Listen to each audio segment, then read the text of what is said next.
an artificial habitat that's a cross between one of the high-tech squares you see in a place like Times Square and a gulag. And it seeks to destroy the very essence of creativity and the very essence of liberty and the very essence of everything good and wholesome.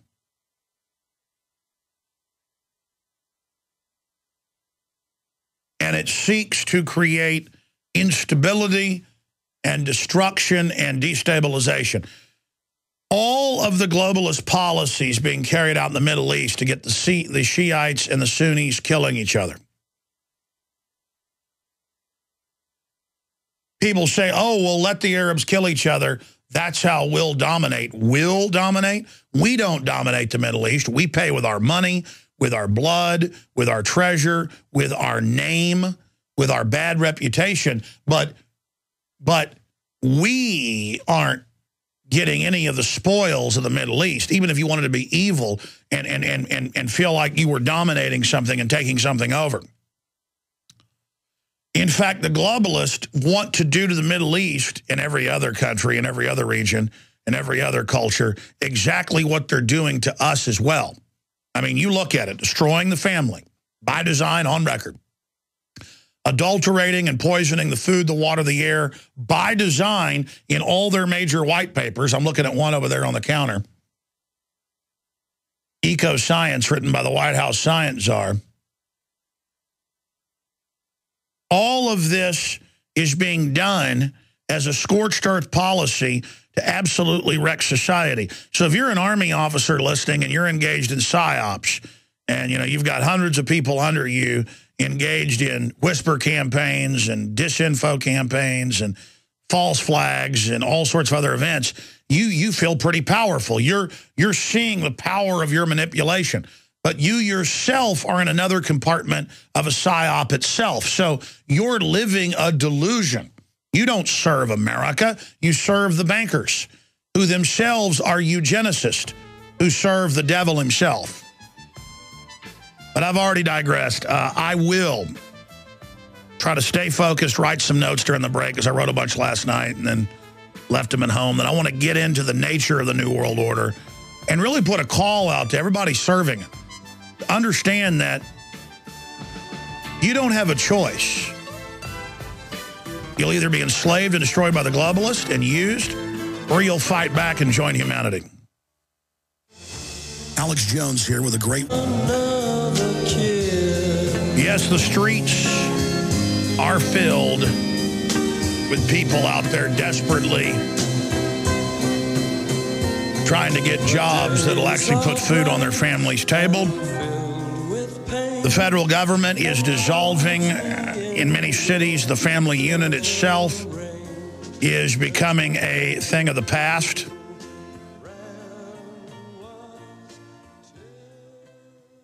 And I was just thinking about a report yesterday that Paul Watson did that I need to cover, talking about here in Austin, Texas, but it's also in other areas of the country. The students are getting GPS tracker necklaces so the state can follow them around, and they're being given mentors by the state that check in on them. They're called parole officers. And, of course, they're encouraged to also spy on their parents. It is just such an incredible conversion from a free society. And now they've bankrupted people so much and raised the property taxes so much that they're taking our property taxes all over the country and setting up pre-K training. You notice the more education you get, the more school days, the more hours, the more dumbed down our children become, because it's official policy to turn them into little politically correct, addled fools that can, obsess over their race all day but can't engage in reading, writing, or arithmetic. All of it by design. And the worse the school systems get, it doesn't matter. The more government control is then offered as the solution. And it's not insane. The war on drugs, when they say it's a failure, no, it's not. They ship more drugs in. They put more people in prison to go to college to be criminals. And they put more money in the big mega banks. And criminals go out and rob your houses. so that they have money to buy the drugs that are overpriced because the government keeps them illegal and controls the black market. I was seeing a statistic last night. I was watching News 8 Austin. And again, this is a story that affects everybody across the country. And they were talking about Austin being 7th in the nation for home invasions and robberies and property theft. And the police, of course, can't do anything to stop it because this is known as a happy hunting ground by the illegal aliens. That's the predominant group, but a lot of others as well, because this is known where the liberals live. And I was looking last night on the Austin Police Department's own crime maps. You can find them online, the crime hotspots. It's all the liberal areas. It's not even the ghettos and areas. They go into the areas that are known to be super ultra-liberal, that have the bike lanes taking over the streets and everything, and areas where if you're not a liberal, you're not welcome. And it's all the super trendy areas are a happy hunting ground of mugging and stealing and killing and carjacking. And the other areas, the areas where people are armed and where you have a more libertarian demographic, the crime rate is very low. Texas per capita has a very low crime rate compared to states like New York or Illinois or California. And you can look up those numbers for yourself. The unified crime statistics are online, even at the Department of Justice. But it's just interesting to know in a town where you've got the dingbat liberals who aren't real liberals at all. They love torture. They love secret arrest. They love NDAA. They love world government. They love all these wars, as long as it's their guy doing it. It's Bill Clinton blowing up Serbia, bringing in al-Qaeda to destabilize the country, and then attacking, saying that Serbia was persecuting people. They love it. If it's putting al-Qaeda in Libya and Syria to line up the Christians and blacks and blow their heads off, they love it. I mean, if it's corrupt and stinking, they like it, because it's gang politics where you just, hey, I'm going to support my party no matter what they do. And if Mitt Romney gets in, it'll be the same thing. Suddenly all these conservatives that are worried about gun control laws and open borders and corruption, suddenly when Mitt Romney's doing it, they're going to just sit down and shut up and go, well, he's our guy. And that's what I hate about the two-party system and the left-right paradigm. Because there are differences in the people that support Republicans and the people that support Democrats. I generally like Republicans more because they're pro-gun, anti-abortion, national sovereignty, at least on the surface. On the surface.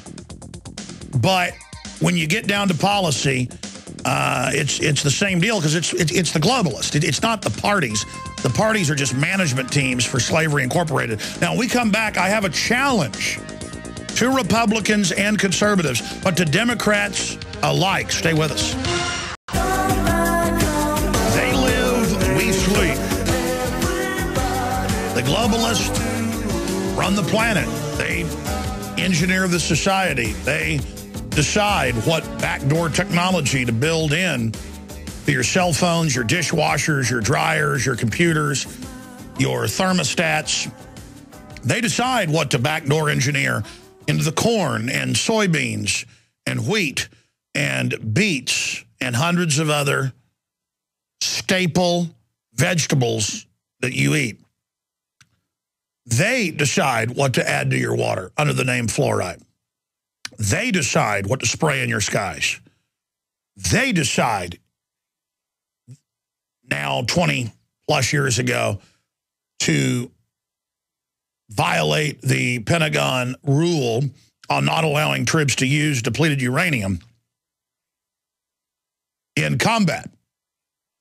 And it's depleted uranium and the story of depleted uranium that is a key, in my mind, to explaining the whole world to people and how it works.